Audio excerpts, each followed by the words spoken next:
dar inicio a la charla del día de hoy.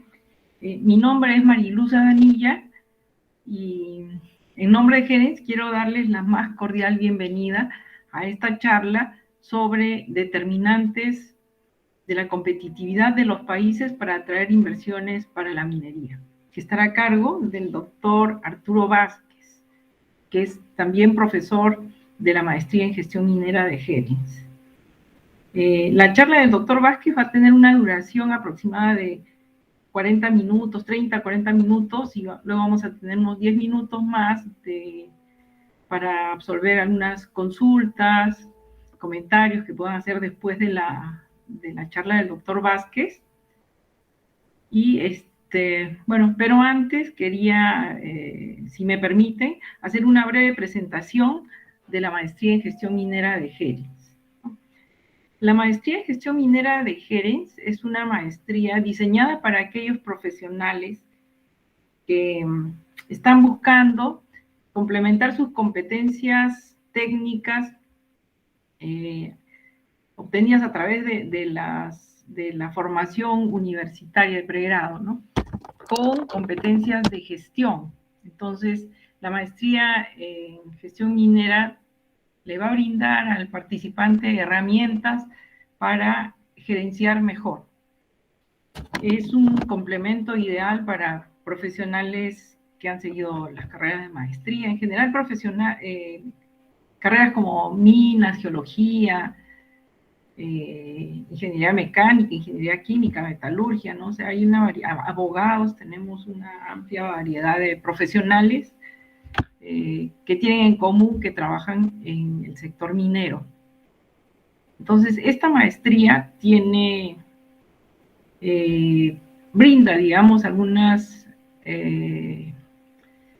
beneficios para el participante en el sentido de que a través de estos 2 años de estudio de la maestría, el participante va a poder desarrollar su visión estratégica del negocio minero, ¿no? Visión que le va a permitir anticipar algunos cambios y tomar medidas o definir estrategias oportunamente.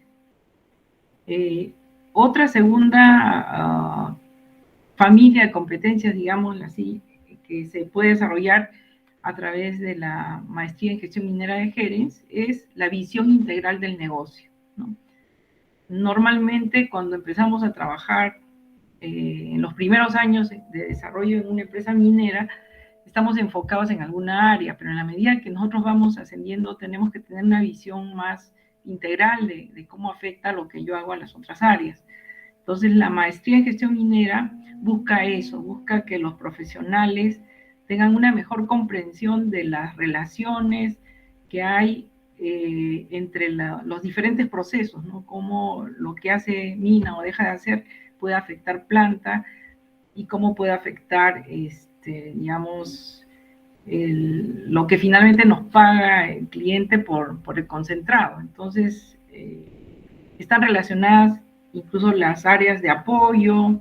Entonces buscamos ese enfoque integral del negocio, no conocimientos estancos, sino un enfoque integral en donde podemos apreciar el impacto que tienen nuestras decisiones sobre las demás áreas y sobre los resultados esperados por la empresa, ¿no? Otra familia de competencias que puede desarrollar el participante en la maestría en gestión minera está relacionada con el entendimiento de cómo es el proceso de generación de valor en una empresa, cómo es el proceso para generar valor en forma sostenida, ¿no? El participante va a ampliar su lenguaje del negocio, va a entender también las formas en que se puede generar valor, ¿no? Ya sea incrementando las ventas, reduciendo costos, mejorando la gestión de activos, incluso viendo cuestiones como el apalancamiento, ¿no? Que van a influir finalmente también en el desempeño de la empresa, pero también contemplando aspectos relacionados a temas de creación de valor económico, pero también van a poder tener una visión de por qué es importante hablar de valor económico, social y ambiental para poder ser sostenibles en el tiempo, ¿no? Otra familia de competencias que buscamos desarrollar en la maestría es que nuestros participantes tengan pensamiento estratégico, pensamiento crítico para poder resolver los diversos problemas que se presentan en la minería, ¿no? Especialmente aquellos problemas que son poco estructurados y que requieren de profesionales que tengan muy desarrollada esta competencia o el pensamiento crítico, la forma como analizan lo que sucede en el entorno, cómo analizan los datos, sacan conclusiones y toman decisiones acertadas para resolver problemas complejos. Y finalmente hay un conjunto de competencias que se refiere a las competencias blandas, ¿no? Que son las que nos van a permitir desarrollar, implementar las iniciativas que necesitamos que se implementen para obtener los resultados, ¿no? Sabemos que en la medida que vamos ascendiendo, los resultados que obtengamos dependen de nuestra capacidad de involucrar a nuestros colaboradores, pares, jefes, incluso a la capacidad que tengamos de relacionarnos con stakeholders internos y externos, ¿no? Estamos hablando de comunidades y otros stakeholders que influyen en el desarrollo en el normal desarrollo de la minería. Entonces, en síntesis, esos son los principales beneficios de la maestría en gestión minera. Nosotros tenemos ya bastantes años en empresa especializada en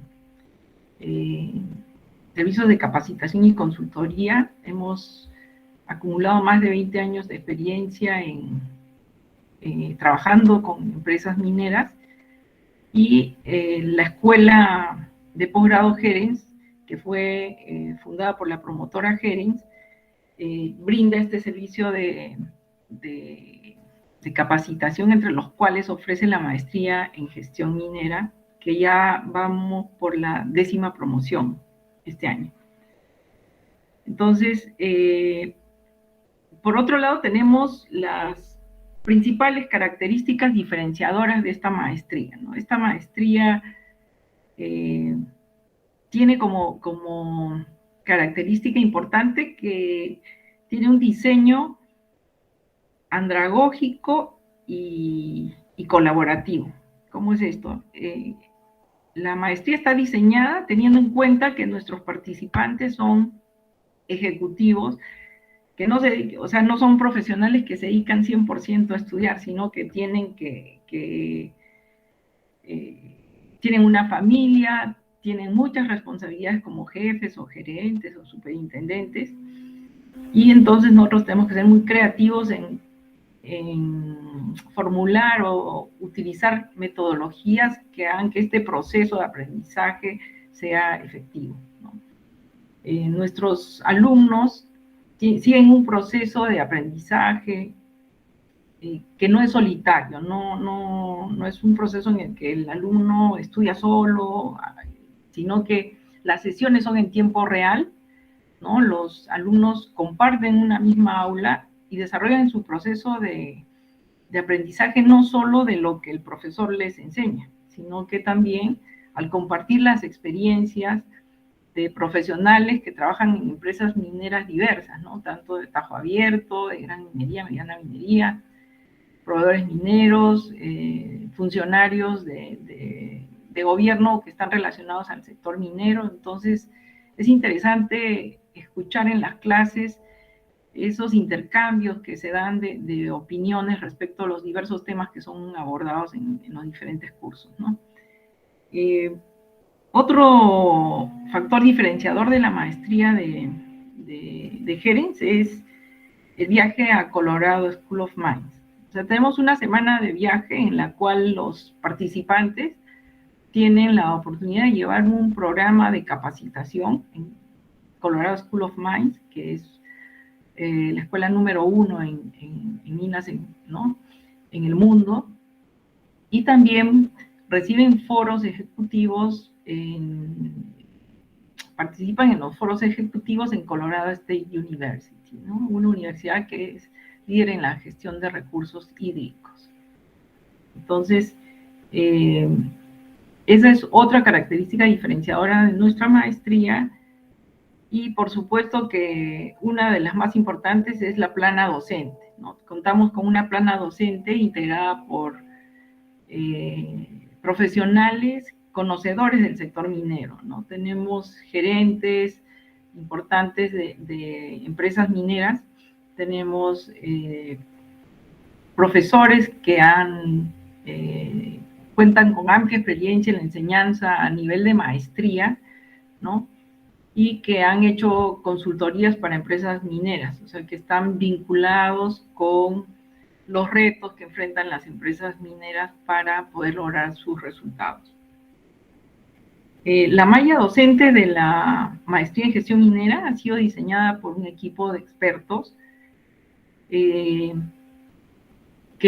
buscó incorporar los retos más importantes que enfrenta un profesional, un gerente en una empresa minera para lograr los objetivos y metas empresariales. Entonces, cuando uno ve la malla curricular de la maestría en gestión minera, puede apreciar que hay una gama de cursos que le van a ir dando una visión global de diversos aspectos que hay que tener en cuenta cuando uno toma decisiones o cuando uno gerencia una empresa minera, ¿no? Otro aspecto a tener en cuenta es la oportunidad que tienen los participantes de establecer un nexo muy cercano con sus compañeros, porque esta maestría es una maestría en donde los participantes interactúan mucho, o sea, no hay trabajo aislado, sino desarrollan muchos trabajos grupales, las propias sesiones de clase son sesiones de intercambio muy productivas y el proceso de aprendizaje es muy enriquecedor, ¿no? Al poder hacer sesiones que están directamente vinculadas a los retos que estamos enfrentando día a día, ¿no? Eso es en síntesis, digamos, un resumen de las características diferenciadoras de la maestría en gestión minera. Y ahora les agradezco por su tiempo. Si requieren alguna información adicional, pueden enviarnos algún correo a informes@gerens. Alex va a poner el link del correo en el chat para aquellas personas que quieran mayor información, pero también al finalizar esta charla podemos atender algunas consultas si es que alguno tiene alguna consulta que hacer en este momento. Vamos a darle paso entonces ahora al doctor Arturo Vázquez, quien va a estar a cargo de la presentación del día de hoy sobre los determinantes de la competitividad de los países para atraer inversiones para la minería, ¿no? El doctor Vázquez tiene un doctorado y una maestría en Mineral Economics de Colorado School of Mines. No solo eso, ha sido uno de los alumnos más destacados, creo que ha sido primer puesto en la maestría, en el doctorado. Es un docente que forma parte de nuestra plana de docentes de la maestría en gestión minera. Él ha sido viceministro de Minas, actualmente es director de investigaciones de Gerens, es también presidente del directorio de Distriluz, ha sido director del área de estudios económicos en Ocinermin y cuenta con una trayectoria muy destacada, es un excelente docente, a quien agradecemos por brindarnos su tiempo para presentarnos esta charla que está relacionada con un artículo que ha publicado Arturo Vázquez y Rodrigo Prialé, ¿no? A partir de una investigación que ellos han estado realizando. Entonces, damos la palabra al doctor Arturo Vázquez. Adelante, Arturo. Muchas gracias, Mariluz. Muy buenas noches con todos los presentes en esta en este seminario organizado por el programa de maestría en gestión minera de la Escuela de Posgrado Gerens. Voy a ahora compartir mi pantalla, espero que la puedan ver todos. Tengo una presentación para ustedes el día de hoy sobre justamente lo que comentaba Mariluz, una investigación que hemos desarrollado en la Dirección de Investigación de la Escuela sobre los determinantes de la competitividad de los países a nivel mundial para atraer las inversiones mineras, ¿no? Justamente esta investigación es parte de la línea de investigación que venimos desarrollando en la escuela y que ha permitido tanto a mi coautor, el doctor Rodrigo Prialé, profesor principal de la escuela, y mi persona, publicar este artículo recientemente en una revista indexada de bastante prestigio a nivel internacional que se llama Resources Policy. Justamente les voy a comentar los resultados de este artículo que ha sido recientemente publicado y espero que podamos tener una amena charla después de la presentación y tener sus preguntas para poderlos atender. Esto es para que ustedes tengan, digamos, una idea de los temas que venimos discutiendo y conversando en la maestría, ¿no? Este y otros temas se discuten en nuestras clases y espero que esto les pueda mostrar a ustedes un primer vistazo, ¿no? Digamos, a los temas que discutimos a lo largo del programa. Bien, para empezar, debemos comentar qué cosa es la competitividad minera, ¿no? La competitividad minera se define a nivel académico como la capacidad de un país para atraer inversiones que impulsan el desarrollo de su sector minero. O sea, cuán atractivo es un país para atraer inversiones que se dediquen tanto a la explotación como a la exploración de nuevos minerales. Justamente el enfoque del artículo fue las inversiones en la exploración minera porque son un componente importante para promover el incremento del stock de los recursos minerales disponibles en un país, y también para sostener la producción minera a largo plazo a través de nuevos proyectos, ¿no?, mineros o nueva exploración que incremente el stock de reservas en minas existentes, ¿no? Hay una serie de autores que han trabajado esto. Tenemos un economista minero muy famoso, ¿no?, también profesor de la Escuela de Minas de Colorado, John Tilton, que empezó a trabajar esto allá por el año por los años de 1980, ¿no? Y 1990. En toda esa década el profesor Tilton, ¿no?, y otros autores empezaron a entender, ¿no? O sea, qué factores mueven, digamos, la aguja de la inversión en un país, porque las economías mineras como el Perú requieren inversión, ¿no?, de empresas transnacionales, principalmente para el desarrollo de proyectos mineros. Entonces, en ese caso, estimados asistentes, un país minero va a ser exitoso en el desarrollo de su actividad minera en la medida que sea capaz de atraer los capitales foráneos de empresas mineras de gran tamaño a nivel internacional. Entonces, el principal impulsor de la producción minera a futuro es la inversión en exploración, porque sin inversiones en exploración, la producción de metales a largo plazo no sería sostenible, ¿no?, afectando la viabilidad de las empresas mineras. Entonces, si un país no logra atraer inversiones en exploración, no va a poder tener un desarrollo minero relevante, ¿no? Entonces, los países, por esa razón, compiten por atraer las inversiones en exploración de las empresas mineras a nivel internacional. Y por lo tanto, hay ciertos factores en un país que atraen la inversión y otros factores que la repelen o la espantan, ¿se dan cuenta?, ¿no? Entonces, eso es justamente lo que tanto el profesor Prialé y yo nos interesó de esta literatura, ¿no? Y ver, ¿no?, y ver si era posible medir cuantitativamente esos efectos para poder proponer políticas públicas al Ministerio de Energía y Minas, ¿no?, al nuevo gobierno, a fin de que ellos puedan desarrollar políticas para atraer inversiones, ¿no?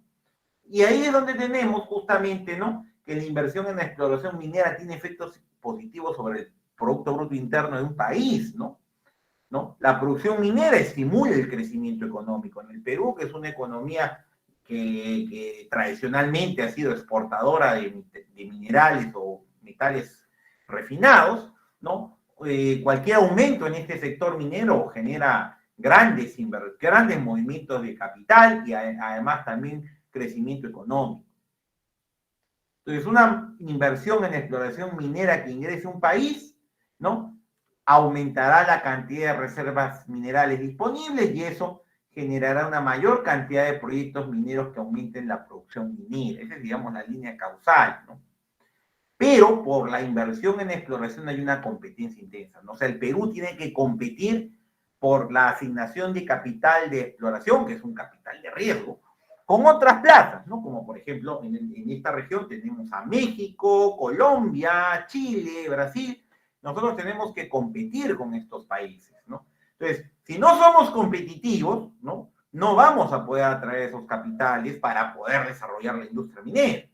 Y ahí es donde viene la lógica de la regulación del Estado. El Estado tiene un rol importante para generar un buen clima de inversión, promover el potencial geológico que tiene el país y eso traer la inversión. ¿Qué trae la mayor producción minera? Mayores exportaciones que generan divisas, ¿no? Para el país, y esas divisas van a reducir el tipo de cambio, lo cual nos favorece a nosotros en nuestra posición de compra a nivel internacional, ¿no? También mayores eslabonamientos productivos que dinamizan industrias conexas, ¿no? Eso es importante porque la actividad minera, hay muchas investigaciones que han analizado este tema, tiene eslabonamientos hacia adelante y hacia atrás con otros sectores productivos, los famosos encadenamientos productivos. Una mayor cantidad de empleo, ¿no? La minería tiene un impacto en el empleo muy grande y eso nos lleva también a tener una mayor recaudación fiscal, mayores aportes para el fisco y también para las regiones a través del CAN, y un mayor desarrollo de infraestructura relacionada a la logística minera, ¿no? Todo esto va a redundar en un mayor bienestar para la gente. Entonces, la competitividad minera para un país minero como el Perú es importantísima, ¿ya? Entonces, justamente hay una literatura que ha analizado este problema y hemos visto acá, ¿no?, que un país es más competitivo si logra traer mayor cantidad de capitales de exploración para una jurisdicción. Entonces, en la medida que ese país aumente su cuota de mercado en la atracción de capitales de riesgo para exploración, es un país que será más competitivo. Entonces, hay dos visiones dentro de esta literatura, ¿no? Dos visiones que compiten respecto a lo que es la competitividad minera. La visión tradicional, que se ha enfocado más en la dotación geológica de recursos, o sea, un país que tiene un buen potencial geológico, dice esta literatura, es competitivo para atraer inversiones, y la visión alternativa que propuso el profesor Tilton, como le dije allá por los años 80, que focaliza su atención en el clima de inversión. O sea, que un país tiene un mayor clima de inversión, unas facilidades para hacer mejores negocios, una regulación racional, una carga fiscal adecuada, por lo tanto, será un país que atraerá también inversiones, ¿no? La visión tradicional se ha basado usualmente en la teoría clásica del comercio, ¿no?, basada en autores que han planteado un modelo llamado el Fetcher, Olin y Vanik, ¿no? Ya estamos hablando de muchos años atrás, pero que en términos muy concretos esta teoría tradicional dice de que es el potencial geológico lo que explica la ventaja competitiva de un país para exportar minerales. Entonces, basta que un país tenga potencial geológico de un país que atraerá inversión. No, eso es algo muy simplista en realidad desde mi punto de vista, ¿no? Porque usualmente, ¿no?, pensar de que la inversión minera se desplazará hacia los países con abundantes depósitos minerales no necesariamente es cierto, ¿no? ¿Por qué? Porque podemos tener un país con mucho potencial geológico, pero con muchos conflictos, ¿no? Por ejemplo, el caso de Afganistán, que ha estado en las últimas noticias en el mundo, por el tema de la, digamos, de la retirada de los Estados Unidos de ese país. Es un país que tiene mucho potencial geológico, pero que ninguna empresa en su sano juicio iría a invertir dinero en un país que tiene una guerra civil, ¿no? Entonces, eso no necesariamente un país con alto potencial geológico será un destino de inversión minera. Justamente lo que decía Tilton, esta visión alternativa de ver el clima de inversión también es bien importante, porque el clima de inversión se asocia, digamos, a la capacidad de hacer el doing business, o el cómo se hacen los negocios, la estabilidad regulatoria, el clima político, una serie de variables que les voy a explicar, ¿no? Entonces, estas son las dos hipótesis que han estado compitiendo. Mucha gente que trabaja ciencias de la tierra, geología, ¿no?, que está en ese campo, le echan mucho ojo al potencial geológico como variable principal para la atracción de inversión, ¿no? Pero ya esta visión, ¿no?, más clásica, más tradicional, se ha ido dejando por esta nueva visión, ¿no? Y justamente ahí es lo que tanto el doctor Prealé y yo hemos investigado y hemos encontrado evidencia econométrica, evidencia estadística que prueba en realidad que es el clima de inversión la mayor variable. Es más, yo diría que ambas teorías funcionan, ¿no? O sea, yo no creo que hayan conjuntos mutuamente excluyentes entre la visión tradicional y la visión alternativa, ¿se dan cuenta? Yo creo que las dos se complementan y entre los dos elementos se genera un mayor atractivo para la inversión en exploración en un país. Y eso es lo que llegamos a demostrar, en un momento lo voy a mostrar. Entonces, y encontramos también en la investigación dos variables adicionales, ¿no? Tanto los conflictos sociales y la densidad poblacional vienen a ser variables que generan también ciertos efectos sobre la inversión, ¿no? Les voy a explicar, ¿no? Acá ustedes tienen la descripción del potencial geológico, usualmente es una variable clásica, como les había dicho, que está relacionada a la capacidad de los países para extraer productos minerales para los mercados de exportación y consumo interno.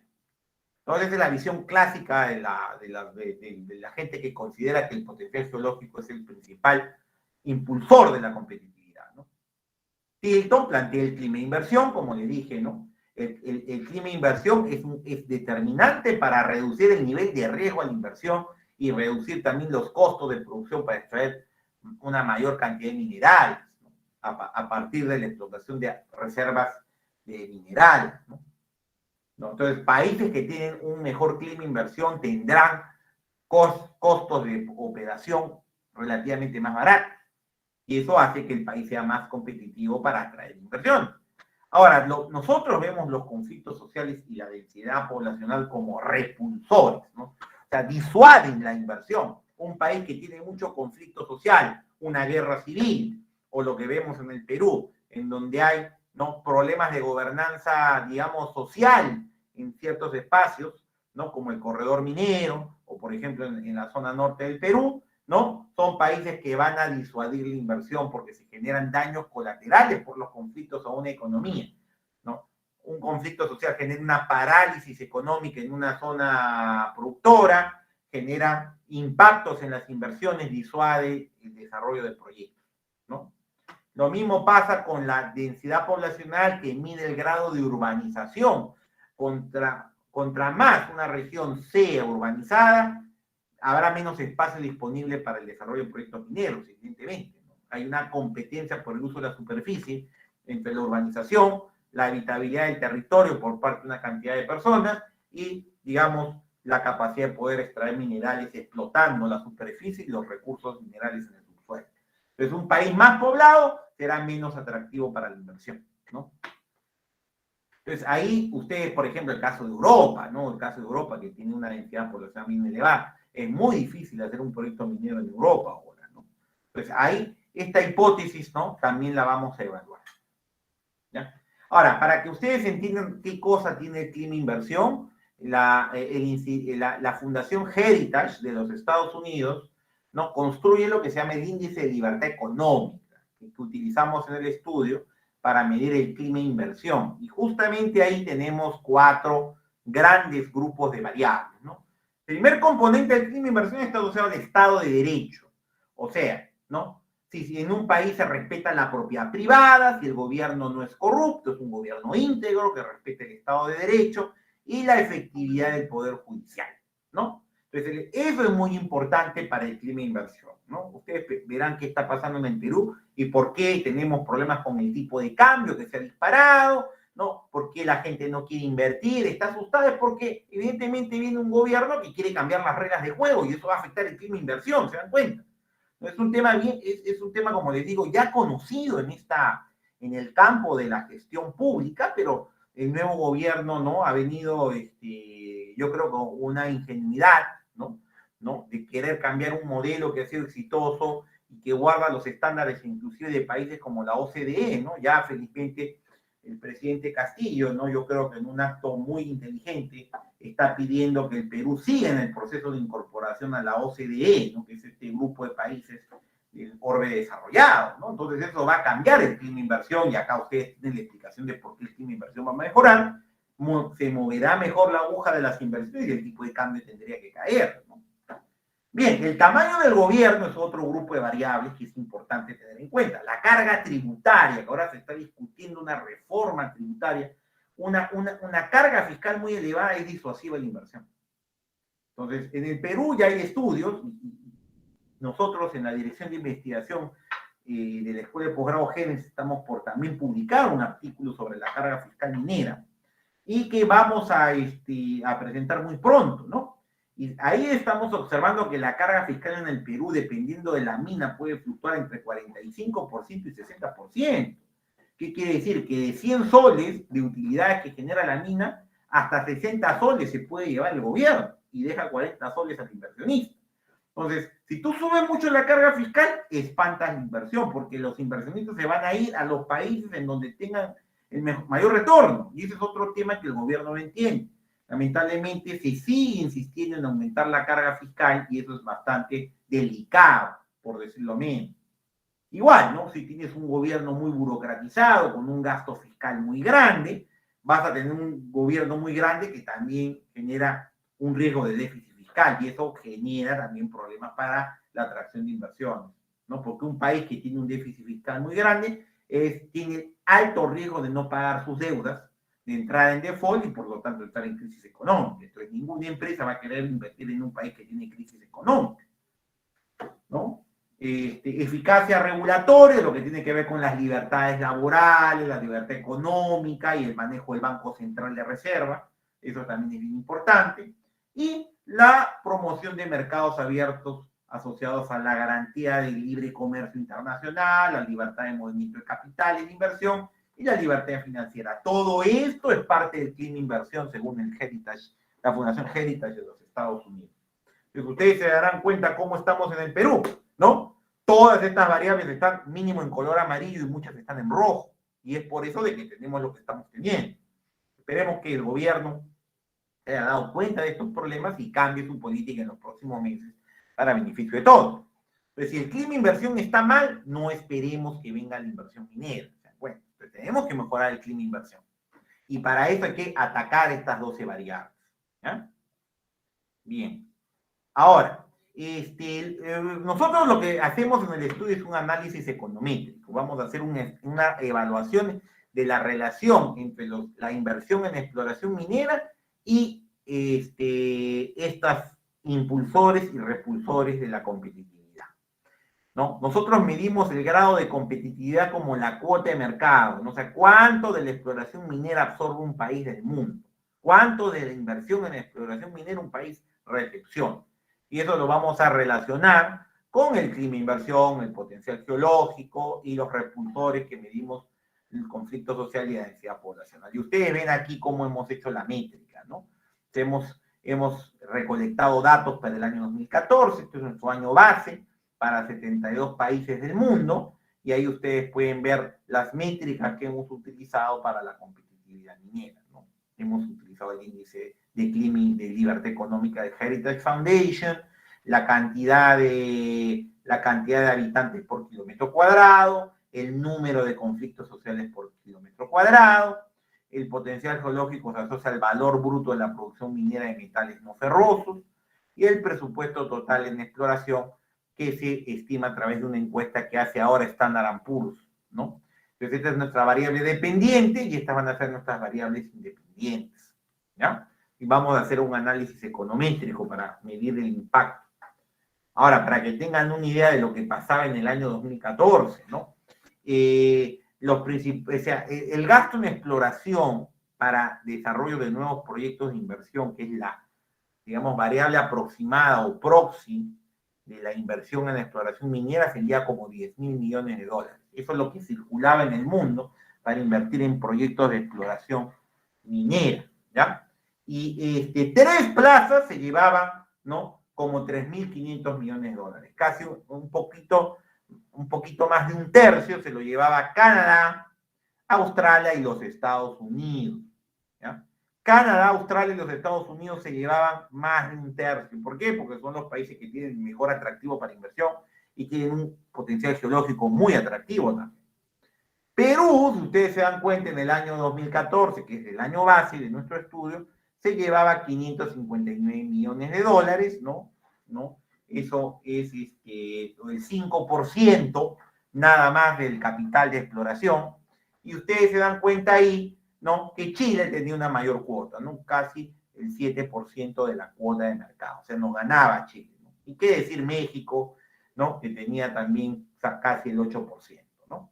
Entonces, lamentablemente, como les digo, el Perú no ha traído tanto inversión en exploración en los últimos años.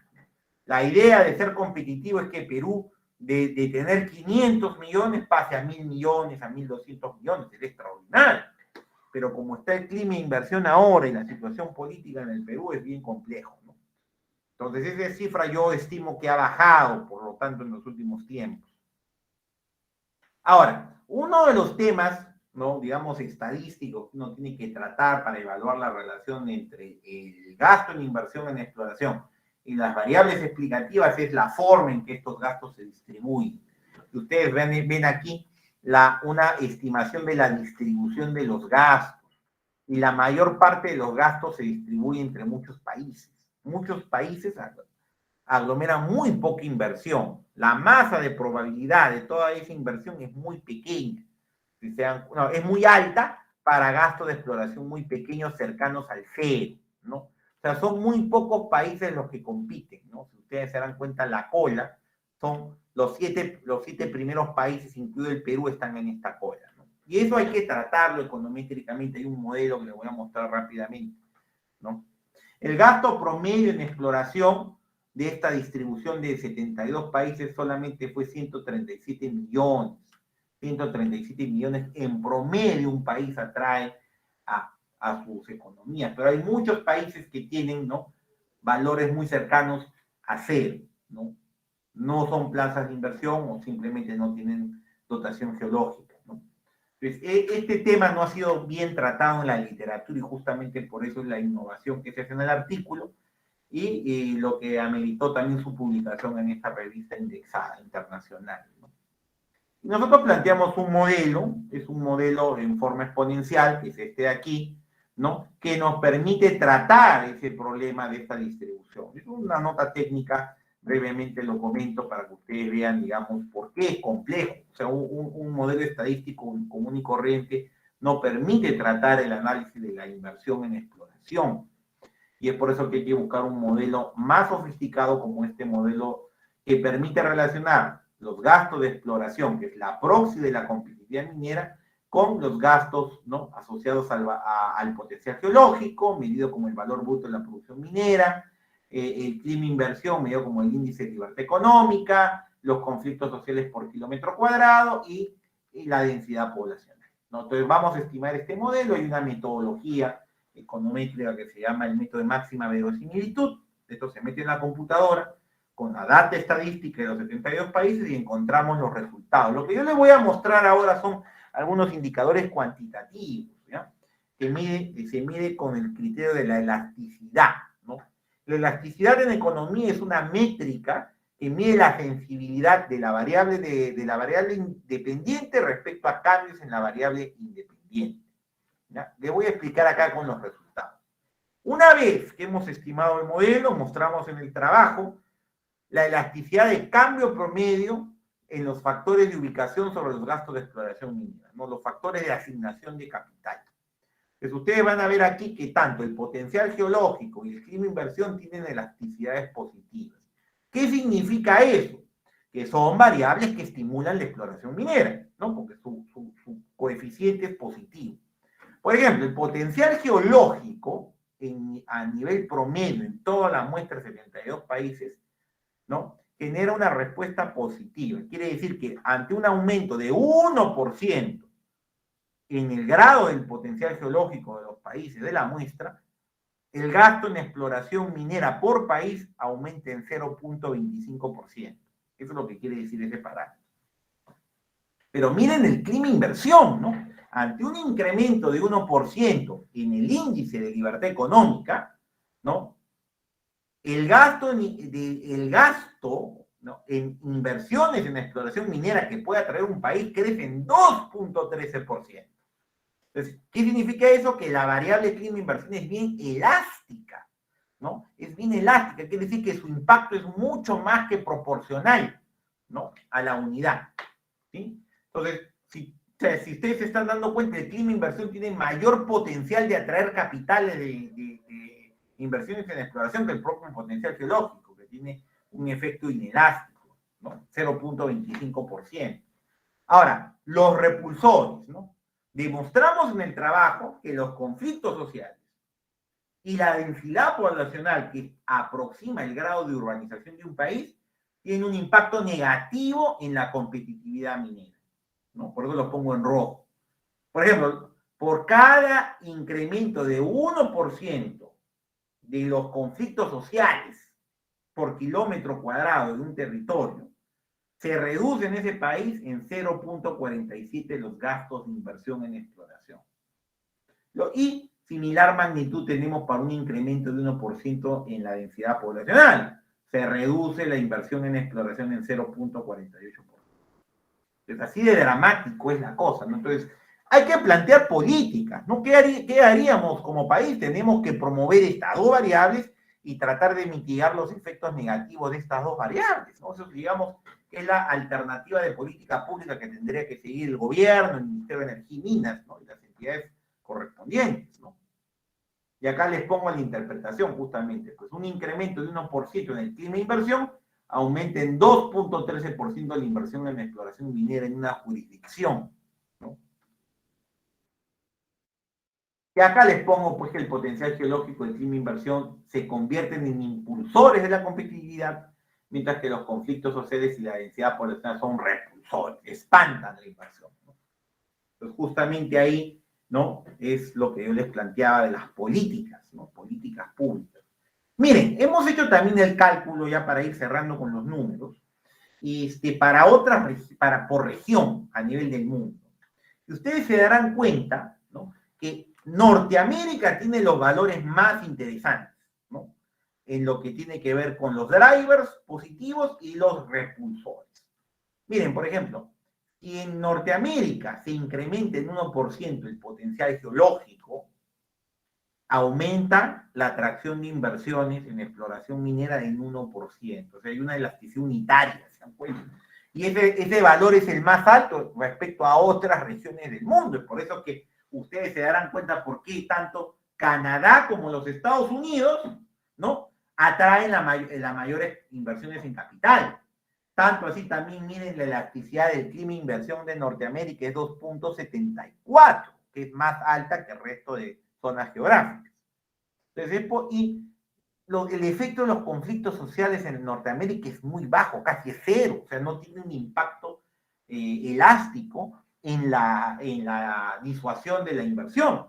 Entonces, por eso es que la gran parte de los capitales de riesgo para exploración minera se concentran en esas regiones, se dan cuenta, ¿no? O sea, el impacto de los conflictos y la densidad poblacional es mínimo, ¿no? Es el más pequeño de todas las regiones, ¿se dan cuenta? Entonces, por eso explica por qué esa región es la que se lleva más del 33% de la inversión en exploración, ¿no?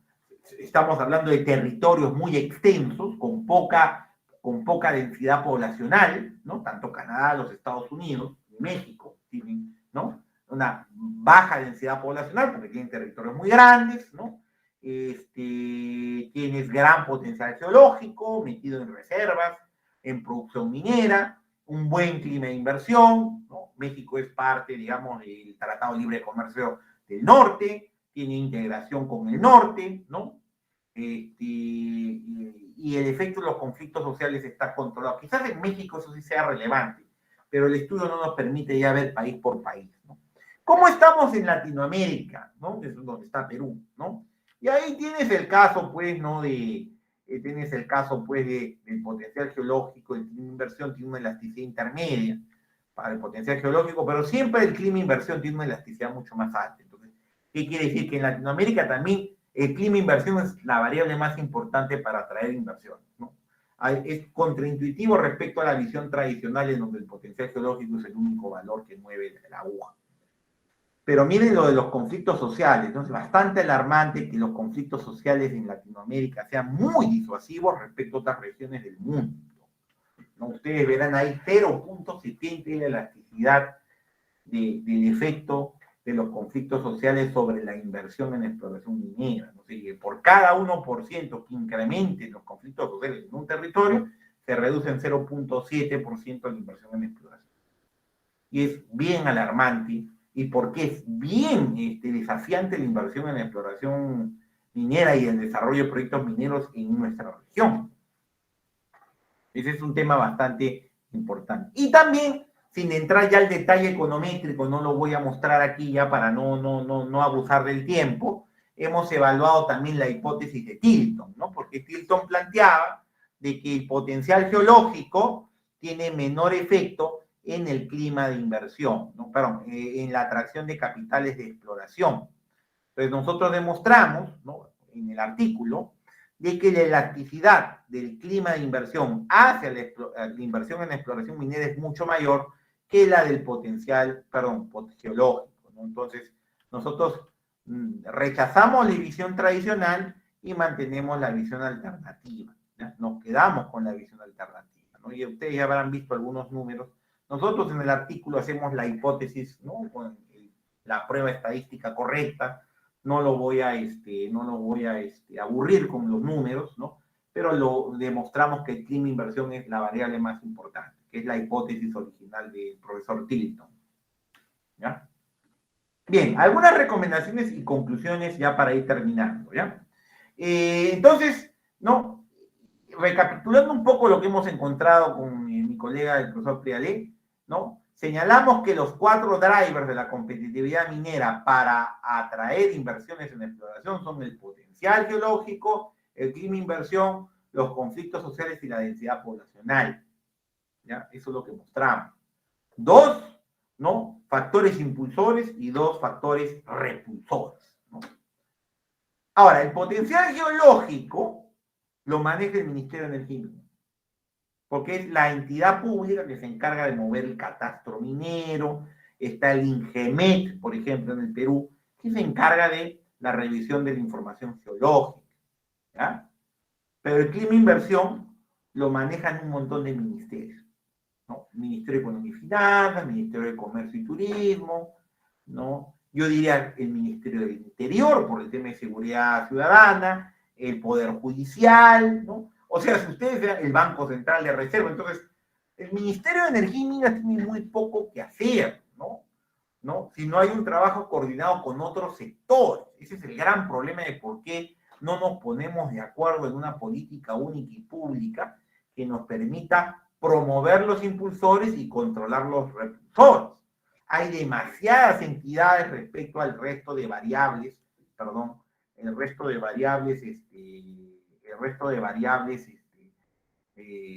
atractoras y repulsoras de la inversión. Y se necesita tener una coordinación, ¿se dan cuenta?, para poder administrar, digamos, políticas públicas que promuevan los impulsores y mitiguen el efecto negativo de los repulsores. Ese es el gran problema institucional que tenemos en el Perú. Y por eso es que hay muchos especialistas que consideran que la política minera está a la deriva en el Perú. Que hay un piloto automático, ¿no? Desde la época del gobierno de Fujimori se dejaron el Código de Minería, se dejaron la Ley General de Minería, se dejaron normas, pero que realmente la política pública en el sector minero está a la deriva, ¿no? ¿Por qué? Porque hay demasiadas entidades. Como digo, el Ministerio de Energía y Minas solamente controla la primera variable, y es la variable que tiene menos impacto.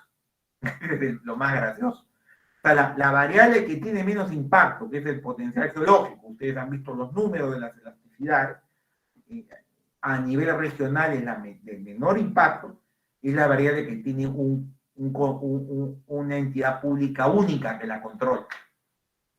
El resto son más de 20 entidades. OCINERMIN, el Banco Central de Reserva, OEFA, Ministerio del Ambiente, Ministerio de Comercio y Turismo, el Ministerio de Economía y Finanzas, la SUNAT, ¿no? Es un montón de entidades, no me alcanza el tiempo para hacerles el mapa completo de entidades que afectan estas 3 variables. Y es por eso que nosotros en Gerens estamos proponiendo hace mucho tiempo mi colega, el profesor Armando Gallegos, que es también el profesor de la escuela, viene trabajando hace muchos años en lo que se llama el planeamiento sectorial minero, ¿no? O sea, establecer un esquema mínimo de planeamiento que permita coordinar las actividades de las entidades públicas en el Perú para que haya un solo norte, ¿no? Y que cada ministerio, cada entidad pública no se vaya por su lado, no se vaya descarriada por cualquier otro lado, ¿no? Entonces, justamente nosotros hemos analizado con el profesor Gallegos, rápidamente les comento, es otra investigación que hemos hecho en la Escuela de Posgrado Gerens, ¿no? Una comparativa de los planes mineros, ¿no? De los países de la muestra, ¿no? Una muestra de países que tienen un potencial minero importante. Y justamente lo que encontramos en esta investigación es que los países mineros más importantes tienen buenas prácticas de gestión y recopilación de información geológica, ¿no? Una centralización de la información geológica que se pone a disponibilidad de las partes interesadas en desarrollar proyectos. Por eso que justamente la disponibilidad clara y oportuna de los datos sobre reservas minerales puede ser usada para mejorar el potencial geológico, ¿no? Ahí analizamos el caso de Australia, el caso de Sudáfrica, en este artículo, ¿no? Pero lo que encontramos a nivel general en el mundo es que hay una coordinación intermedia o poca coordinación entre sectores. Ese es uno de los grandes problemas, ¿no? Que en el Perú ya es un caso extremo de nula coordinación, ¿no? Justamente por eso de que el profesor Gallegos ha estado trabajando en un proyecto que se conoce como la iniciativa RIMAI, que lo que busca es que hay un centro de convergencia de buenas prácticas de política pública minera, ¿no? Para poder desarrollar un plan sectorial de desarrollo minero a futuro, ¿no? Bien, en conclusión, los estudios sobre los determinantes de la competitividad minera de los países para atraer inversiones en exploración, ¿no? Han mostrado evidencia empírica favorable para sustentar la hipótesis tradicional y últimamente también la hipótesis alternativa, ¿no? Yo creo que hay evidencia para las dos, pero la mayor variable que mueve la aguja de la inversión en exploración y le genera una mayor participación de mercado a un país para atraer inversiones es el clima inversión. En ese sentido estamos de acuerdo con la hipótesis del profesor John Tilton, ¿no? Ahora, en la investigación encontramos que la revisión de la literatura es extensa en el artículo. Solamente les puedo comentar, ¿no? Ya para ir terminando, de que no ha habido un tratamiento adecuado, ¿no? Justamente con el artículo que hemos publicado se ha hecho un mejor análisis y tratamiento del impacto de los atractores y repulsores de la inversión minera, ¿no? Justamente el potencial geológico no es la única variable. Encontramos que el clima inversión, ¿no? Otra variable que tiene un impacto positivo, pero encontramos también los disuasores de la inversión, que es los conflictos sociales y la densidad poblacional.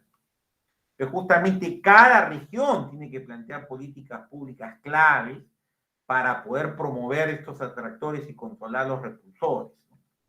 Y ahí justamente la propuesta que tenemos nosotros es que hay una visión integral minera nacional, como hemos explicado con el profesor Gallegos en esta investigación, ¿no? Que les pongo acá, de tal manera de que podamos tener una visión minera articulada en un plan estratégico sectorial minero que permita gestionar los impulsores y controlar los repulsores, ¿no?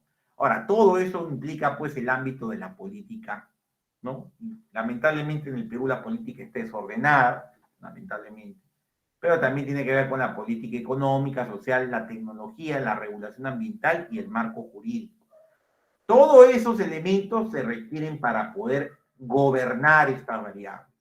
Eso es lo que nos falta como país. La gobernanza de estas variables que apuntan a la competitividad minera de una jurisdicción como la peruana.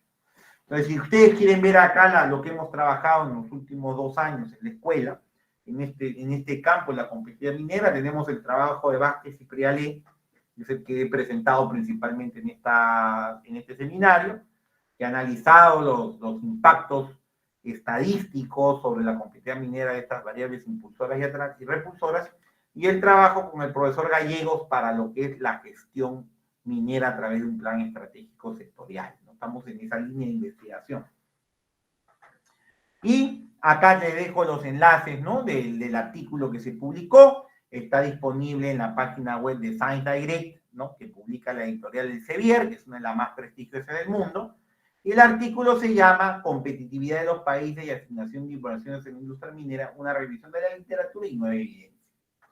Y hay una versión pública, también disponible, anterior a esta publicación definitiva en Elsevier, ¿no? El artículo que hicimos con el doctor Prealé en este link de aquí, que es una versión previa, ¿no? Esta es la versión ya terminada y pulida de este artículo, que está en el repositorio institucional de la escuela. Y el otro trabajo que hemos hecho con el profesor Armando Gallegos también está disponible en el repositorio, ¿no? Los dos trabajos han sido concluidos en el año 2020, ¿no? Y están disponibles para todos ustedes para su revisión. Aunque el artículo de Science Direct sí se tiene que ingresar a través de la página web del CBER y eso es con suscripción, ¿no? De todas maneras, como les digo, hay una versión todavía disponible que es el borrador, digamos, del artículo, ¿no? Y justamente Resources Policy es una de las revistas más prestigiosas en el mundo en temas de política minera. Bien. Con eso terminamos la presentación, Mariluz. Muchas gracias a todos ustedes por su amable atención. Yo atento a sus preguntas. Muchas gracias, Arturo. Vamos a leer, a ver, hay una pregunta de Pedro Zapana. ¿Sí? Señor Zapana. Poblacional. ¿Me la dictas? Sí. Profesor, en la variable densidad poblacional se refiere a las zonas con presencia minera y o proyectos de inversión o a todo el territorio nacional con presencia de derechos mineros, es decir, concesiones mineras. No, acá nos referimos al señor Zapana a ¿sabe qué? A todo el territorio.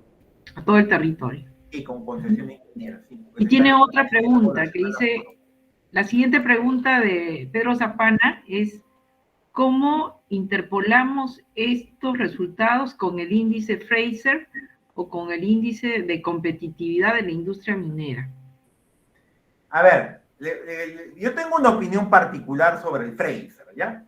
Hay que tener mucho cuidado con el índice Fraser, porque el índice Fraser nace de una encuesta de respuestas subjetivas, ¿ya? Entonces, el índice Fraser es menos robusto que estos resultados que hemos encontrado, porque el índice Fraser, ¿no? Se basa en respuestas subjetivas de una muestra que no necesariamente está bien diseñada, bien controlada. Ustedes saben que el Instituto Fraser manda un conjunto de, digamos, expertos, lo ponemos entre comillas, que opinan sobre ciertas regiones en base a su percepción subjetiva, ¿no?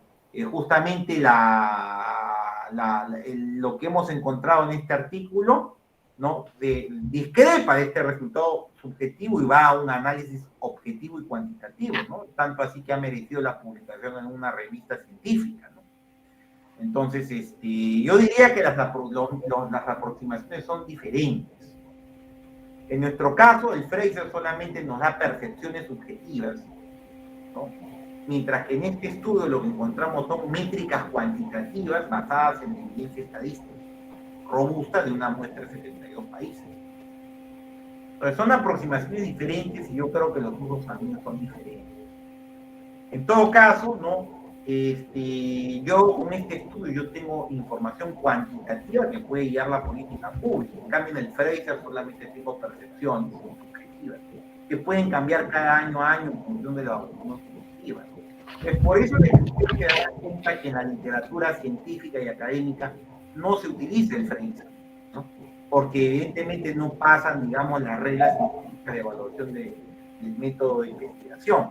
Es uno de los grandes problemas. Por eso también hemos tenido la facilidad de publicar el artículo en la revista. Es por eso. Sí. A ver, Richard Dionisio Quispe menciona la siguiente, ha enviado la siguiente pregunta. Dice el doctor, mencionó hace unos momentos sobre los desincentivos para la actividad minera, la inestabilidad política que se vive sumado a las comunidades campesinas que se niegan a colaborar y sumado a ello un desastre natural. Si es un caso hipotético, si en un caso hipotético se manifiestan estas tres causales, ¿podría existir alguna forma de continuar llevando a cabo la actividad minera desde una maniobra netamente legal? A ver, señor Dionisio, mire, ahí tenemos el tema de el principio de realidad material, ¿no? O sea, por más que tú tengas una licencia, un permiso autorizado legalmente, si tú no tienes, digamos, la paz social en la región, no va a ser muy difícil que tú puedas continuar con tu operación. Entonces, esto se estudia en la literatura bajo el concepto de la licencia social. Ya es un tema, digamos, clave dentro de la gestión minera, ¿no? La responsabilidad social te lleva a tener, ¿no?, como empresa, digamos, actividades de proyección hacia la comunidad para lograr justamente que las comunidades también compartan los beneficios del desarrollo minero y ellas puedan progresar, ¿no? Justamente por eso que también las Naciones Unidas promueven estos famosos objetivos de desarrollo sostenible, ¿no? Varios de ellos apuntan al desarrollo comunitario vinculado al negocio extractivo.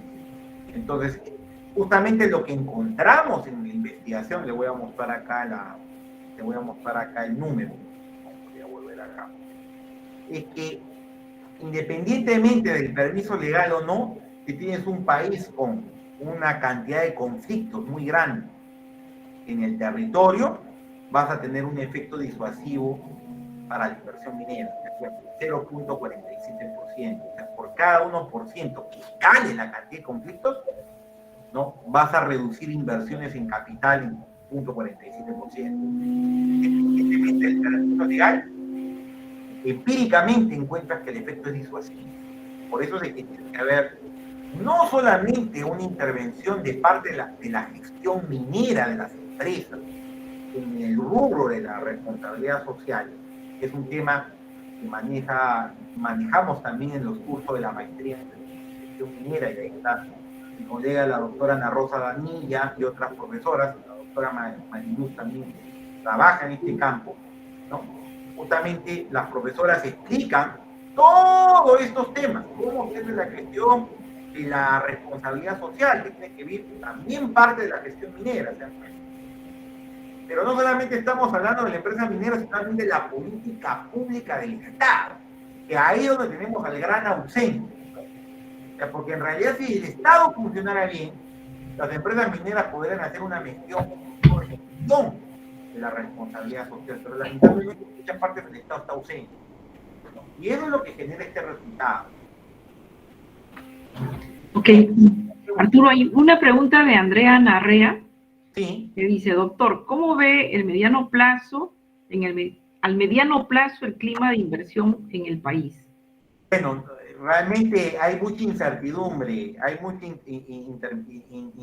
incertidumbre, señorita Andrea, ¿no? Porque mire, acá tenemos las variables, ¿no? Como les había explicado, ya esto lo ha analizado el Instituto Heritage de los Estados Unidos, y ya tenemos, digamos, los indicadores del Instituto Heritage todos los años, ¿no? En base a un análisis estadístico, calcula el índice de clima inversión, por eso que es muy utilizado en la literatura académica. ¿No? Es un índice que tiene bastante prestigio a nivel internacional. Y la Fundación Heritage ha agrupado estas 12 variables de clima inversión en 4 grupos, ustedes lo pueden ver en la pantalla. Yo no soy muy optimista en este momento, lamentablemente, por la incertidumbre, porque no se sabe qué cosa quiere hacer el gobierno. Se habla, por ejemplo, de nacionalización de recursos minerales, la famosa estatización. La gran sorpresa de todo esto es que ya la Constitución Política del Perú del año 93 y otras constituciones pasadas, del año 79, del año 1973, hasta el año 1822, que fue la primera Constitución del Perú, hablan de que los recursos naturales en el subsuelo son del Estado, están nacionalizados, ese es el artículo 71 de la Constitución, están nacionalizados. Entonces yo no sé de qué nacionalización está hablando el gobierno, ya está nacionalizado desde la Constitución de la República. justamente celebramos 200 años de, ¿no?, vida republicana, ¿no?, este año 2021. Entonces, ¿qué van a estatizar? Van a estatizar los scoops, van a quitarle a la empresa los medios de producción minera. No lo sabemos, no lo sabemos. Entonces ahí hay un desincentivo, evidentemente.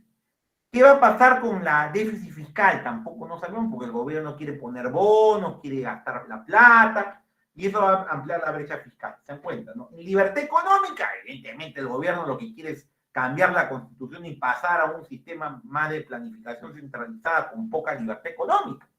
Entonces, las señales que ha dado el gobierno desde el inicio no son buenas, y el clima de inversión se ha deteriorado. Esa es la verdad, ¿no? Ahora me parece que el gobierno se ha dado cuenta de que con esa historia, ¿no?, digamos, arcaica, y esta visión anquilosada de pensar en que uno va a volver un modelo estatista, expropiador, que ya realmente no es el modelo a seguir en ninguna parte del mundo, salvo algunos remanentes que quedan como Cuba, Corea del Norte, ¿no?, donde hay, en realidad no hay un comunismo puro y duro, sino hay una dictadura represora en estas regiones. Entonces, con eso no vamos a mejorar el clima. Yo creo que el gobierno ya se ha dado cuenta, está haciendo cambios, ha habido un cambio de gabinete, se ha designado a los directores del Banco Central de Reserva, que tiene que ver mucho con lo que es la libertad monetaria, y eso está mejorar el clima de inversión, pero todavía tenemos que esperar a ver qué va a pasar. Es clave con el gobierno. Ok, hay una pregunta de Cristian Quispe, sí, que dice: doctor Arturo, muy agradecido por su excelente ponencia. Una consulta respecto al clima de inversión. Nuestro país tiene la intención, en palabras del ministro de Economía, de incrementar la carga tributaria. En este sentido, ya se tiene el antecedente de proyecto de ley en Chile por la Cámara de Diputados, el aumentar la carga tributaria. Para nuestro país, ¿hasta qué punto sería factible un incremento de la carga tributaria en nuestro país? Mira, señor Cristian, no hay mucho espacio para subir la carga fiscal. O sea, hay especialistas, ¿no?, especialistas de la Universidad de Denver, por ejemplo, como James Otto, ¿no?, y otros especialistas nacionales, ¿no?, que se ha demostrado de que ya la carga fiscal es relativamente alta respecto a economías que atraen mucho capital en la exploración como Canadá y los Estados Unidos. Perú tiene una de las cargas fiscales más altas. Y en el año 2011, la administración del presidente Humala introdujo una reforma para capturar justamente esta llamada sobreganancia minera que se genera cada vez que suben los precios de los metales. El famoso impuesto especial a la minería y el gravamen minero son impuestos que son impuestos a estas, entre comillas, sobreganancias. Entonces, no hay mucho margen que hacer en realidad, sin arriesgar el clima de inversión vinculado a lo que yo pongo acá llamado carga tributaria, que tiene que ver con el tamaño del gobierno. Si esto aumenta, se deteriora el clima de inversión. Ese es el gran problema. O sea, no es, ya se hizo la reforma. Entonces es muy complicado, ¿no?, que el clima de inversión mejore si la carga tributaria va a aumentar.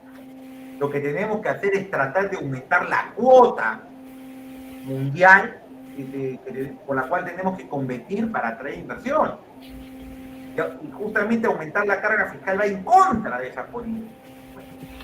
Entonces yo no creo que haya mucho margen. Por ahí que de repente algo pues se puede hacer, subir algún porcentaje, pero hacer una reforma completa para aumentar la carga fiscal cuando tenemos a Chile, que tiene una carga fiscal del 40%, tenemos Canadá, que tiene 37% de carga fiscal, y el Perú tiene 48%, yo le diría eso es incluso más para proyectos marginales y pequeños, que puede llegar hasta el 60%. No sé qué vamos a hacer en realidad, ¿no? Yo creo que en este momento, más bien lo que deberíamos hacer es de una vez decir, no va a haber asamblea constituyente, bienvenidos los capitales, y que se empiecen a desarrollar todos los proyectos, ¿no?, que tenemos, aprovechando el boom que tenemos en esta fase expansiva del superciclo de los precios de los metales que se está generando con la reactivación china. Eso es lo que yo haría, ¿no? Pero bueno, hay que tener en cuenta que estamos en un gobierno de izquierda. Lamentablemente la población escogió una visión más radical, ¿no? y ahora tenemos que trabajar con el gobierno. Esperemos que tenga un grado de moderación y entienda todos estos temas. Ok, muchas gracias, Arturo. Antes de terminar, voy a pedirle por favor a los participantes que nos ayuden llenando una encuesta. El link está en el chat. Pueden hacer clic en el link y ahí van a encontrar las preguntas a una encuesta que va a ser muy útil para nosotros. Muchas gracias, Arturo, por la excelente charla. Yo creo que ha sido muy ilustrativa. Y agradecer también a todos los participantes de esta noche y los esperamos en las próximas charlas que vamos a continuar haciendo por parte de la maestría en gestión minera, ¿no? Igualmente a los exalumnos que estén presentes el día de hoy, no se olviden que este sábado tenemos el alumni y que pueden participar, van a poder conectarse a través del Facebook. Muchas gracias, les agradecemos por llenar la encuesta. Entonces, Arturo, te agradecemos mucho por la colaboración y ya te liberamos, porque vamos a esperar que nuestros participantes llenen la encuesta. Muy bien, muchísimas gracias a todos ustedes, que tengan buenas noches. Ha sido un placer para mí darles el seminario el día de hoy. Muy bien, muchas gracias.